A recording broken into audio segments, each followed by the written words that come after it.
जैसा अंदेशा था वैसा ही हुआ। संसद के बजट सत्र के दूसरे चरण की शुरुआत हंगामे से हुई। जिन मुद्दों पर हंगामा हुआ उनमें नई शिक्षा नीति भी है। इससे अधिक दुर्भाग्यपूर्ण और कुछ नहीं कि नई शिक्षा नीति को दलगत राजनीतिक हितों से जोड़कर देखा जा रहा है और कुछ राज्यों की ओर से केवल इसलिए उसका विरोध किया जा रहा है ताकि लोगों की भावनाओं को भड़काकर राजनीतिक लाभ उठाया जा सके। नई शिक्षा नीति का सबसे अधिक विरोध तमिलनाडु के मुख्यमंत्री M.K. स्टालिन की ओर से किया जा रहा है। इस विरोध के पीछे क्षुद्र राजनीति है। स्टालिन को सबसे अधिक आपत्ति नई शिक्षा नीति के त्रिभाषा फार्मूले पर है। यह फार्मूला नया नहीं है, यह 1968 में ही बन गया था। इसमें यह प्राविधान था कि गैर हिंदी भाषी राज्य अपनी स्थानीय भाषा और अंग्रेजी के साथ तीसरी भाषा के रूप में हिंदी पढ़ाएंगे। यह उल्लेखनीय है कि 2020 की नई शिक्षा नीति में हिंदी की अनिवार्यता खत्म कर दी गई है। इसके बाद भी स्टालिन यह शोर मचाने में लगे हुए हैं कि त्रिभाषा फार्मूले के जरिए मोदी सरकार तमिलनाडु पर हिंदी थोपना चाहती है।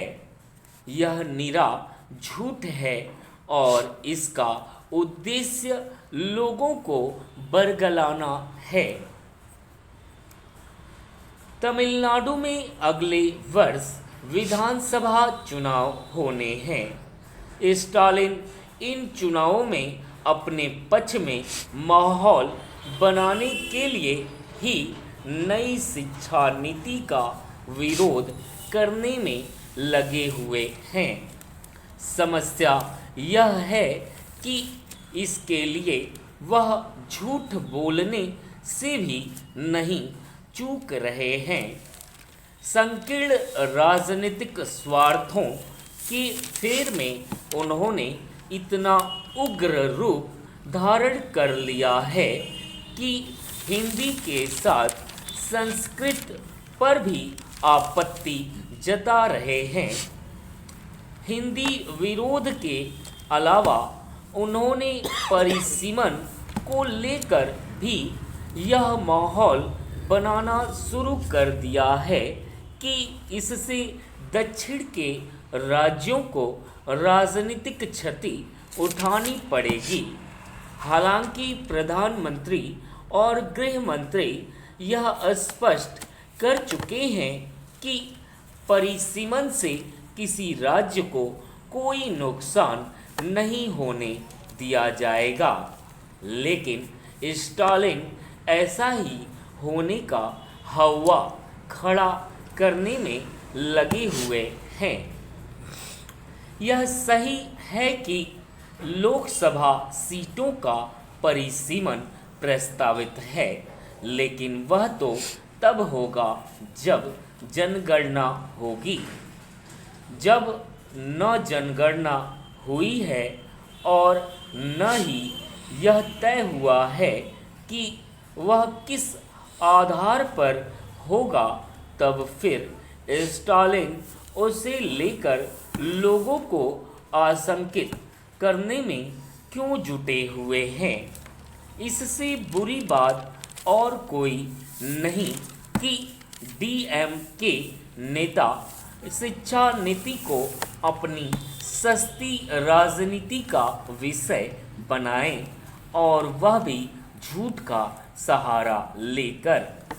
उन्हें ऐसा करने से रोका जाना चाहिए क्योंकि त्रिभाषा फार्मूले में हिंदी का उल्लेख तक नहीं है।